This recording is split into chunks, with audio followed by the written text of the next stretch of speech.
Hello my dear friends and welcome back to my channel. Hello everybody, and if you are in America, happy Thanksgiving. Today is American Thanksgiving when this video is going up, and I've done this video before in years past, and it's something that I really wanted to do this year because I have found a lot of joy in reading this year. I feel like my reading has changed, and there are some books that have really stood out to me this year that won't necessarily make it onto my best books of the year list, even though some of them will, that I still wanted to feature because they are books that I'm thankful for. They made me think about things a certain way. They did something to me. They made me feel something that I'm very, very grateful for, even if it was just a very escapist read, right? So that's what I'm going to go over up to this point. I'm going to talk about the books that I am thankful for this year. So this is going to be quick, sort of rapid fire, because I've got 27 books to talk about. So let's get into it. So the first book that I want to talk about that I'm thankful for is The Hobbit. So this was actually the first book that I read in 2024, and I was just craving to be immersed in this world. I wanted to read something that was familiar. I've read this book many times before. I am a huge Tolkien fan of both the books and the movies. I love the world. I love everything about it. It had been a really long time since I had read The Hobbit, and I wanted to revisit it and just see how I felt about it. Also, we had actually just as a family watched the Hobbit movies at Christmas time, and so I was like, I don't think I've ever watched the movies and then read the book back to back, so I did that, and it was just a delight. It was so fun. It was every bit as enjoyable as it was the first time I read it, the second time, the third time, the fourth time. It's one of my favorite books of all time, and it's fantastic. So that was a book that I was thankful for. The next book I want to talk about is All Systems Red by Martha Wells. So this book is one I've talked about for years and years and years. This is a very well-beloved series of novellas of an AI robot who sort of starts to catch human feelings and how they navigate the world in that way. And it's very interesting reading these stories. They're so fun. This character, the Murderbot, is so endearing and just so fun to follow along. And this book, like, honestly, this was a very short read. I listened to the audio. It was very engaging. I was just hooked from the get-go. I had a fun time reading it, and this was just one of those books that I wanted to read something quickly. This fit the bill, and it was just a delight. I really enjoyed this one a lot. Okay, now the next one is maybe going to surprise some of you, but it is House of Flame and Shadow by Sarah J. Maas. So I feel like this book got a lot of hate. This book got a lot of hate. I gave it, I think, 4 or 3 stars. I didn't hate it. I had a really fun time reading this, and I think that is largely because we did get to see characters from her previous series that I really, really loved. But I also just feel like, for me, this was a better book for me than the one before, which I did not like at all. I don't care about the ending. Like, that book was tough to get through. This book felt a lot more engaging, and I just had a fun time, and it had been a while since I had read, well, obviously a new Sarah J. Maas. She is one of my favorite authors, and this was just fun. I enjoyed it. It wasn't perfect, but I also don't feel like it's deserving of all the hate that it gets, so this was a fun one for me. This next one, let me tell you what, this next one is definitely going to be on my favorite books of the year, and it is Jade City by Fonda Lee. I read this book right after I had had surgery, and I was just needing something to escape into so badly. And I picked this up, and I literally could not put it down. I was so sucked into this book. I fell in love with these characters. I love the writing style of this. I felt like the plot was very fast-paced. I liked the political drama and intrigue of the varying warring clans. I thought it was fantastic. I think that this is one of the best character-driven fantasy books that I have read probably ever. I just adored everything about it. And then I continued on. The other books in the series I didn't put on here, but you could include all 3 of these. This is a series that I am so grateful for, not only for the fact that it gave me the escape that I wanted, but because of how deeply it made me feel for the characters, and also for everything that it shows me about who these characters are and how they overcome things and how they're striving to live in this world. And just, I felt like it was deeply complex and nuanced in the character development and relationships, and I just freaking loved it. That one, man, I'm never gonna shut up about that one, probably. Okay, so now this next one was kind of surprising. I don't think that anybody here will guess it, but it's the Black Stallion. So I was kind of struggling early in the year, around February, with, like, I wanted to make content, but I had kind of taken a break, and I wasn't really sure what I wanted to make. I wasn't feeling excited about making any videos. and I had the idea that I'm going to reread some of my childhood favorites and vlog them. And so I started that vlog, and then I abandoned it because I felt like I just wasn't feeling excited about it anymore. After I read The Black Stallion, I didn't have time to talk about it as I was reading it. But I haven't read this book as an adult. I don't know if I've ever read this book as an adult. I read this as a kid and a teenager many, many, many times. Like, this is probably one of my most read books that I read as a kid.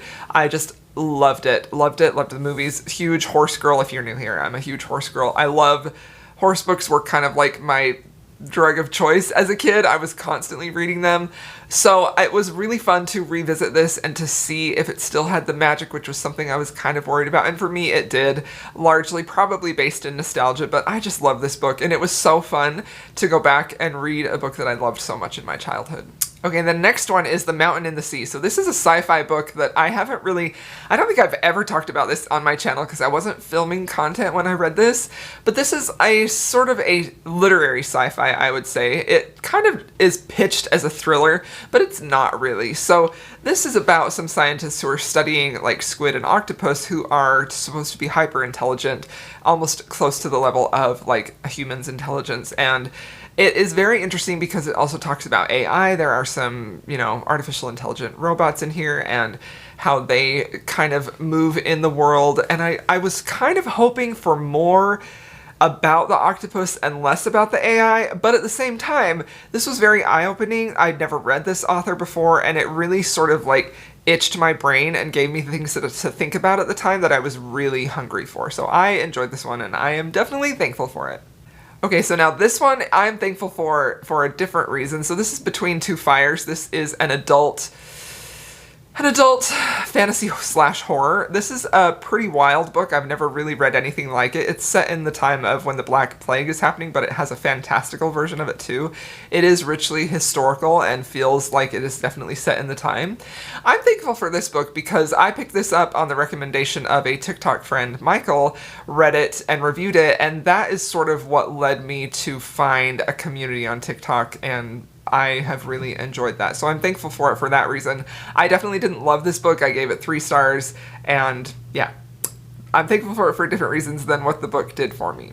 Okay, the next book that I read is Broken Whispers. This is a sweet mafia romance that I just fell in love with. I had not read a mafia romance or a dark romance or even a contemporary romance for a while, and this was just exactly what I wanted at the time when I picked it up. The heroine and the hero, they fall in love in such a sweet and romantic way, and it was just everything that I wanted in a romance at the time. So it was perfect. Okay, so now the next one is a fun one, and it is Lore Olympus. So I kind of went on a binge of the books. I have been reading the webcomic for several years when my friend Jessen introduced it to me. But when I saw my husband, actually, we were out shopping just at Barnes & Noble, and he saw the new bind-up for the latest Lore Olympus, and he's like, "Do you have that one?" And I was like, "No. Actually, I don't even have the one before it." So I got all caught up on the copies, and then I immediately came home and just read the series in book form, all of the ones that I had. I just love the series so much. You can see it on my shelves behind me. It's so fun. It is such a sweet, fun, just adorable romance of Hades and Persephone, and I love it. It's so cozy and comforting. While it does deal with very heavy material at times, but it's still just a comfort read for me, and I just loved it. Okay, now the next one, I honestly tried not to put rereads on here, but they are some of the books that I am most thankful for this year. So Lore Olympus was a reread. This one hugely, hugely impacted me again, and I have read this book several times, and every single time that I read it, it impacts me so much, and it is Wicked and the Wallflower by Sarah MacLean. Probably one of my top 3 historical romances that I've ever read. I love this book so much, and reading this at the right time that I did, when I was feeling pretty disillusioned with the romance book world, I just wasn't really loving what was being published. I felt like romance had kind of gone out of it in favor of spice, and everything sort of felt like it was written to tropes, and I wasn't really loving the interaction, some of the interaction that had been happening in the past year in the romance book community. So I was a little jaded, so this is sort of when I started deciding that I really want to read romance again, and Wiccan and the Wallflower ignited that fire in me. This is a top-tier historical romance. I love it so much, and it reminded me so vividly of why I love romance novels and why I feel like they're so empowering and so important, and specifically historical romance. So this one, if I read this book in a year, I cannot make a list of books I'm thankful for without including it. That's how important it is to me. Okay, so now the next book that I read is a fantasy book, and it is The Way of Kings by Brandon Sanderson. I have been putting off reading this book for probably over a decade or whenever it came out, because I remember I bought it on my Kindle shortly after it came out, and then the size and what I heard, like, you had to read all these other books before it, and I am in no way new to Brandon Sanderson when I picked this book up, but I had been putting this series off, so I finally read it, and it instantly became a favorite. I was so caught up and swept away in this world. Even though this audiobook is something like close to 30 hours, I just kind of flew through it. I had the best time reading it. I love the characters. This exceeded my expectations, and I just honestly adored it. And the next one is Night of Cake and Puppets by Laini Taylor. This book, I've been holding on to this little novella. I am a huge fan of Laini Taylor. I've read all of her published books, and this is the only one that I had not read. I had been holding on to it for a while because it features side characters from her Daughter of Smoke and Bone series I feel very deeply emotionally attached to.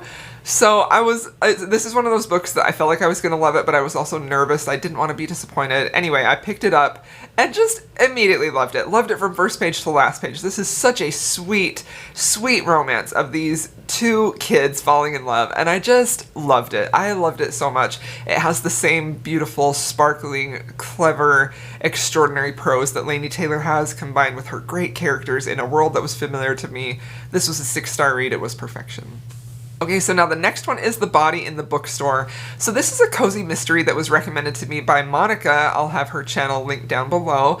Monica actually is a patron, so when I read this, I had just barely launched my Patreon, and at the first month I had I will do an exclusive video review of a book that you guys pick for me, and that has since changed to now I do an exclusive vlog for the book that we read together as our book club. So this was fun. This was the one that I picked on like a spinner wheel from all of the recommendations, and I read it. I loved it. I gave it 5 stars. My full review is on Patreon.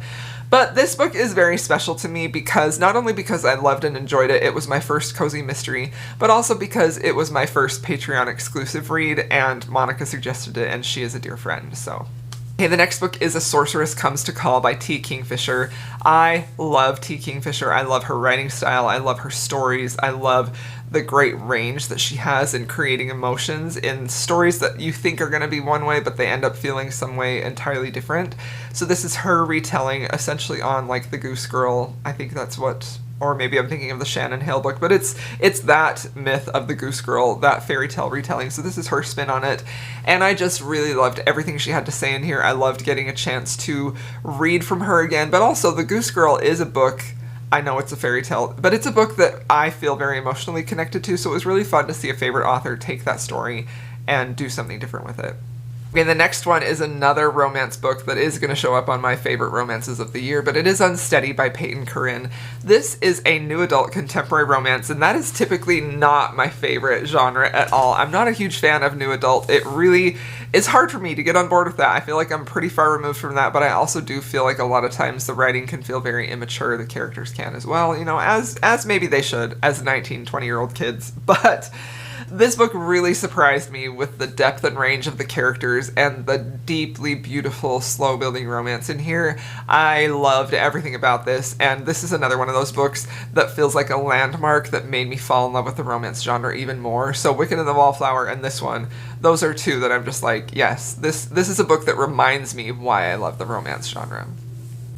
Okay, the next one is Embers in the Snow. This is a fantasy romance, a vampire romance, and this one is on here because it was just plain fun. This was so fun. I love vampire romances, and this one hit every single thing that I wanted.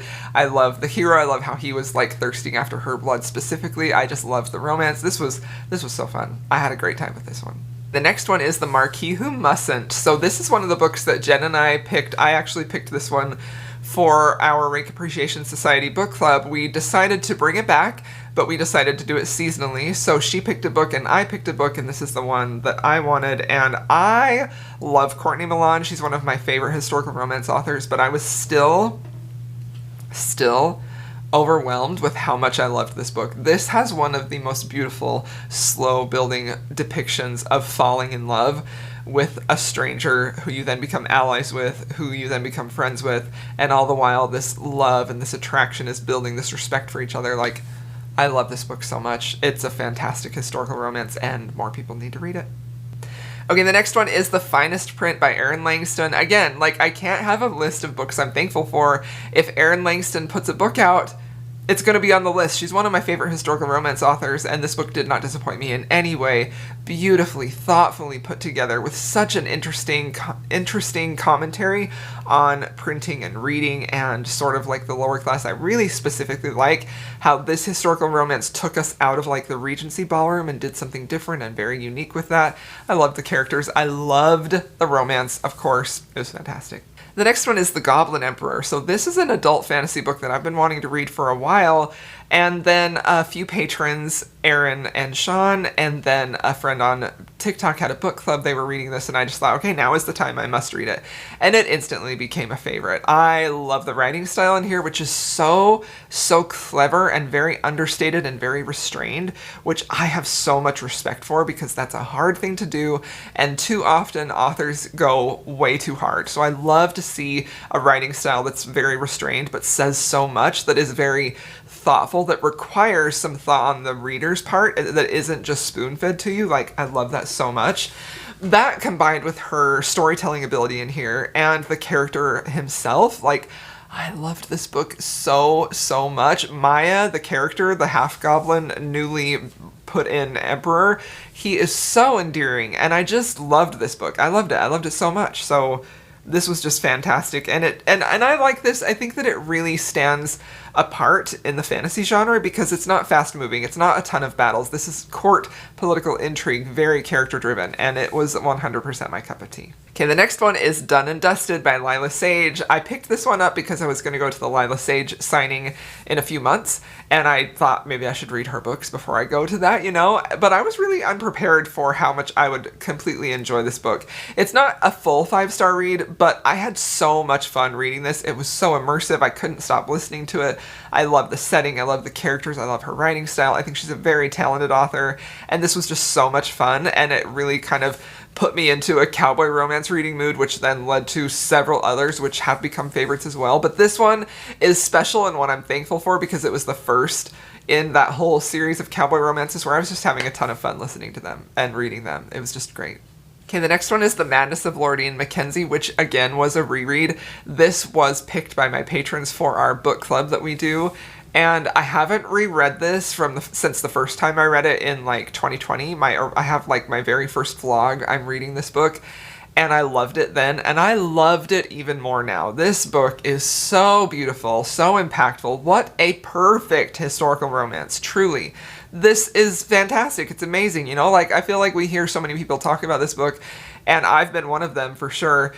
So it was really nice to go back to it and revisit it after I had kind of forgotten so much about it and just realize what a beautiful, powerful, moving historical romance it was. Perfection. And it was so fun reading this on Patreon, having our live show, vlogging it for them. It was just fun.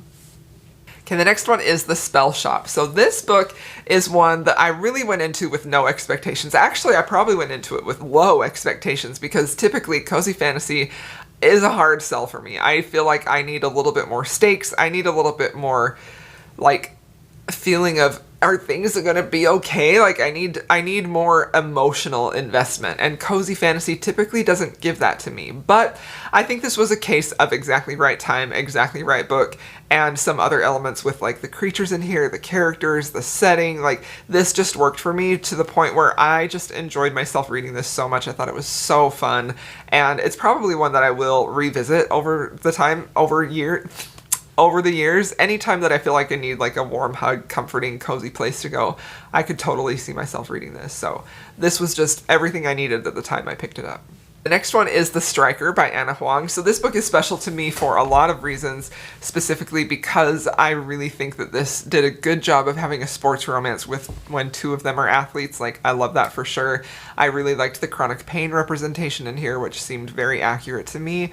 I loved the romance, and I love Anna Huang. I just had so much fun reading this, but this book is very special to me, and I am thankful for it because I was sent a PR package, and it was just amazing, and I had so much fun with that, so this is a special one for me. Okay, the next one is Empire of the Vampire. So this one is a book that I read because of Dylan from Spaced Out Reader, and I absolutely loved this, and I was not thinking that I would. I kind of started this feeling like, I don't know if I'm going to like this. I feel like I might not like it, but it was perfection. This is such great dark adult fantasy. It is so good. The writing in here, the prose, beautiful. The characters, interesting, so flawed, so gray, so, like, you just have to follow these characters. It's fantastic. I loved it. I loved it so much, and I am so grateful that I read it. So, thank you, Dylan. And the next one is The Beast Takes a Bride by Julie Anne Long. This is one of my new favorite historical romances. Anytime I get to read a Julie Anne Long book, it's just so much fun. It's such a fun reading experience. You get so sucked into these worlds. She writes her romances so well. It's so beautiful. This had such a complex dynamic. It was a second chance romance. We've got our beast of a hero and the heroine that he has been loving and pining for years, but believes that she doesn't love him, and it's just so freaking good. I loved it so much. The next one is Dreaming of You, which was another reread for me. I was really craving something comforting and something beautiful and something that I knew was going to be a hit because I had kind of a lot of misses. I just recently reread this, and honestly, I loved this even more than I did the first time. Lisa Kleypas is a queen. I love her book so much, and this book is so special, so romantic, such a complicated hero, and the heroine, man, I just love her too. This is a fantastic book, and I'm so glad I reread it, so obviously going to be thankful for that one. The next one is A Holiday by Gaslight. This is actually the first book that I ever read by Mimi Matthews. This was another reread. I have read this every Christmas for the last several years. It is her love letter to North and South, the BBC show, which is one of my favorite shows ever. And every time I read this book, I am captivated, transported, swept away. It's so much fun. I love it. I love it. I love this book so much. Every time I read it, I'm just giddy, I'm smiling. It makes me feel like Christmas time. It's just perfect. It's just perfect. Okay, and then the last book on my list is actually the book that I just barely finished, and it is Lips Like Sugar by Jess K. Hardy. This book is going to stick with me for a really long time. This book feels like it is very specifically for me. Even though I'm not in the age group of these characters, I feel like I'm also not in like the new adult or like the early 20s or, you know, like I don't feel like I fit into that age group either. And not that I have to feel like I fit into the book that I'm reading. Like I read plenty of books where it's not a character that I can relate to. That's not what I'm saying. But it is really nice to read a book with an older couple where they have lived more life, where they have experiences similar to what I am maybe going through. Like I had my children really, really young, and I'm at the stage where they're teenagers, they're growing up, they're moving away from me, and that's exactly what this heroine is going through. She has aging parents. I have aging parents. They had me when they were older. So for that reason alone, I felt a kinship with this heroine that I have never really felt before. I've never seen that depicted in romance before, and I felt like it was so beautiful. But not just because of the heroine. I can't even tell you how much I loved watching this hero love this woman. It was so beautiful, and I love so much that we got to see a couple falling in love later in life. That I think that is powerful and important too, and I just love seeing that love doesn't always have to just happen when you're 20. You're not worthy of love just because you're in your 50s, you know? So this was just beautiful. It was sexy. It was dreamy. It was just so fabulous, and I loved it. I loved it endlessly. So there you have it, my friends, 27 books that I am thankful for. I hope you all enjoyed this video, and if you are celebrating Thanksgiving, I hope you have a wonderful Thanksgiving. Thank you so much for being here with me. If you've made it this far, I am going to ask you to leave some type of Thanksgiving emoji, like a turkey or a pie or apple, I don't know, whatever. I hope you all are having a wonderful day, and I will see you in my next video.